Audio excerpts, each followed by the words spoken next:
Vince McMahon is currently under investigation for an affair with a WWE employee following a $3 million payoff. We're going to tell you everything that we know so far, various reports we've put into one video here. Obviously, this is a huge story this morning, and we know a little bit more than we did last night. So Vince McMahon currently under investigation from the WWE board following a secret $3 million settlement that the WWE chairman agreed to pay a departing employee he allegedly had an affair with. This originally came from the Wall Street Journal, major publication. Various other major mainstream publications are now picking up on this. This is a massive, huge deal for the company, and we'll talk about the impact that this could have on things in a little bit.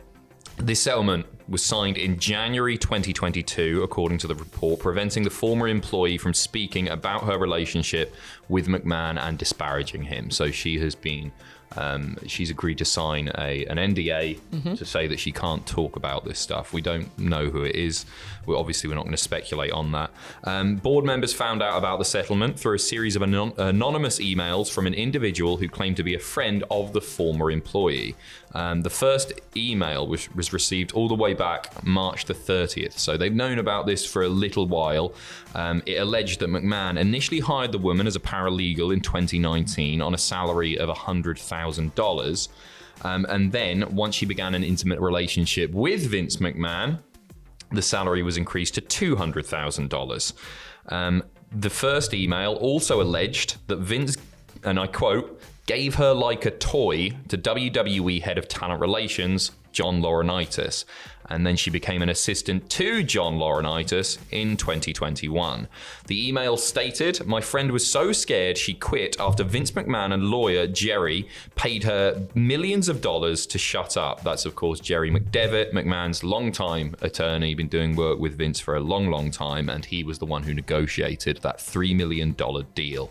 A copy of the $3 million settlement was received by WWE directors on June the 12th, and the non-disclosure agreement revealed a $1 million upfront payment was to be paid to the former employee, and the remaining $2 million would be paid over the following 5 years.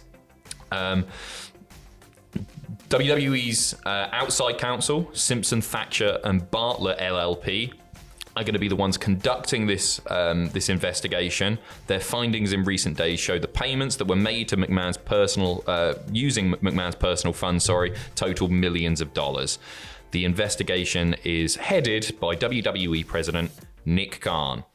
A WWE spokesperson actually spoke to the Wall Street Journal. As far as I know, this is the only time that a spokesperson has made comment. They've done it to the Wall Street Journal. They're not currently, at time of recording at least, responding to, as far as we know, other media requests. If they have, nothing's been published yet.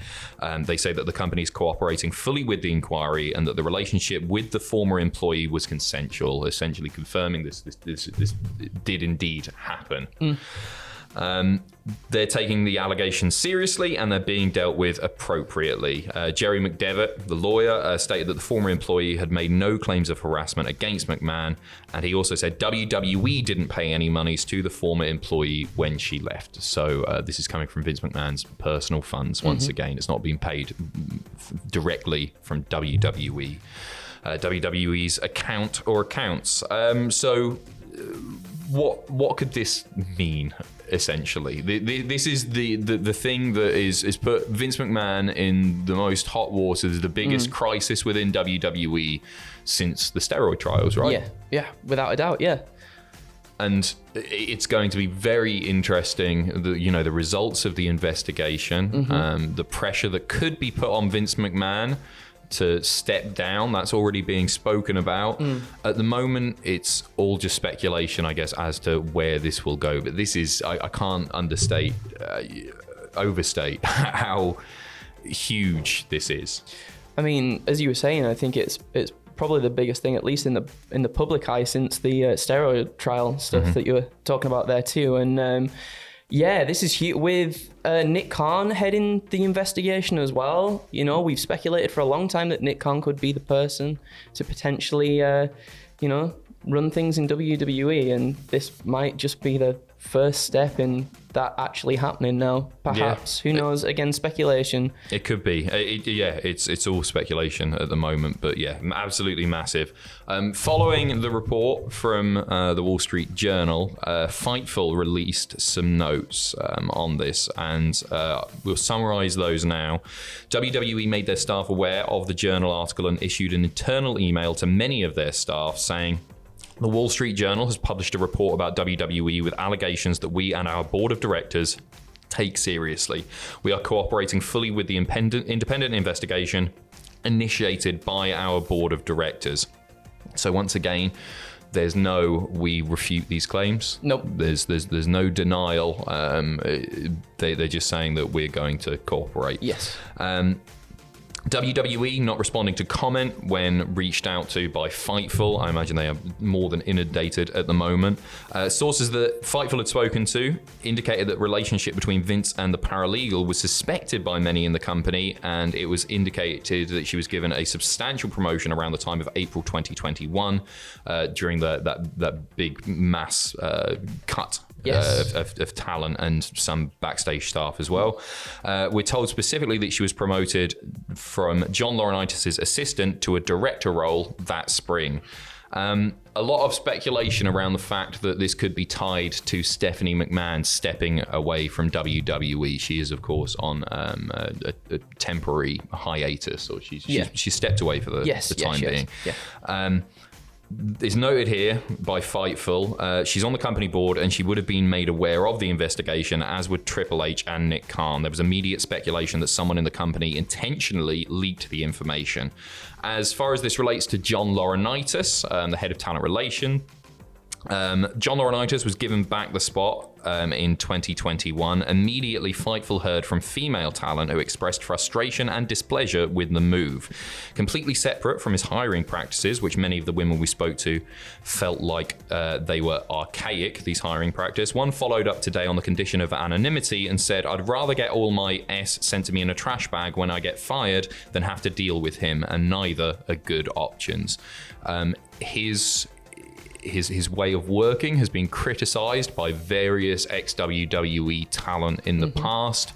And I think archaic is a very good way of putting it. There has been various allegations regarding the way that he conducts business. And so it's unsurprising to hear the female talent especially may be unhappy that he is back as head of talent relations.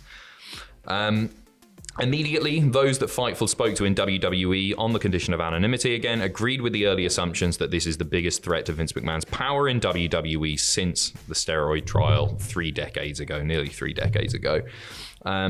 One former office employee said that they believe that this will be a domino effect and believes that Vince McMahon will fight hard to stay, but doesn't see a situation in which Laurinaitis doesn't resign. So the speculation currently is that John Laurinaitis might end up as the fall guy, where he's been implicated in the entire incident. He might be the one that steps away from WWE, or at least loses his position as head of talent relations. I think it's very unlikely that Vince will be ousted from the company because he's been there forever. It's his toy, isn't it? Yes. And I think he will fight very, very hard to stay. I mean, there's out there's a lot of abhorrent things about Vince McMahon that's been rumored or talked about, speculated on and whatnot, and through everything he's still managed to remain very firmly at the top of the company, hasn't he? And again, as you just said, I can't see Vince taking the fall for this, as it states here. John Laurinaitis definitely seems like the person that's going to take the brunt of this, perhaps. Yeah, Twitter and all of social media very much blew up yesterday. When I was on my way in to work this morning, there was a thread which had received thousands of retweets covering basically every scandal that Vince McMahon had been a part of, from the steroid stuff to the ring boy scandal, the massage parlor, female referee one as well. Female referee. 80s. There's a lot of stuff, and he's not stepped away yet. I don't think he would voluntarily step away, but it must be said, if the negative publicity that that this has created doesn't die down, if the pressure is very much on, and Vince McMahon might not really have a choice. It could be so damaging to the company's public image, which has already taken massive hits following the Saudi Arabia deal and various other things. This could happen. It really could happen. I don't think he would do it voluntarily unless it was for the best of the company. We'll see. A report from PW Insider has been released on how this will impact SmackDown. PW Insider reporting that the plan is currently for SmackDown to be business as usual and nothing will change. Staff have been informed that McMahon will be present at the show.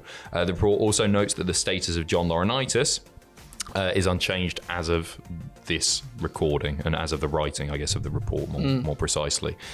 So business as usual, eh? Yeah, that's going to be an awkward backstage. That's going to be incredibly awkward, and that's the thing as well. You know, the morality, the backstage morality of the talent too, right? Who most often have to kind of speak to Vince. Absolutely. I mean, we hear reports all the time that backstage morale is so low. Yeah. Imagine something like this coming out and the damage that this could have to the working environment. Yeah.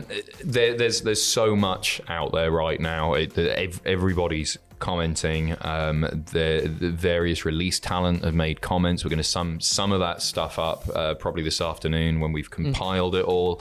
It was referenced. We'll see if it makes it to air, but it was referenced on AEW programming recorded yesterday. Max Caster, of course, having a little pop on Dark. So doing his rap on the way to the ring. It was him and the Gun Club against Leon Ruff and Bear Country.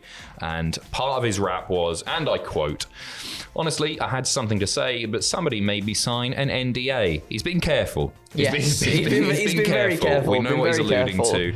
So yeah, this is a rapidly developing situation. We're going to get this video out as quick as possible. But honestly, by the time that the video comes out, we might know more. I know most Americans will be sleeping right now, and it's changing so very, very quickly. So stay tuned here on Cultaholic Wrestling on the YouTube. Stay tuned on the website as well, cultaholic.com. We will keep you updated as soon as new stuff happens. We'll be back for more news. It's a big news day. There's other stuff kicking off right now, so check back very shortly where we will have another news video covering some other things that are happening in pro wrestling and probably, maybe, a little bit more of this.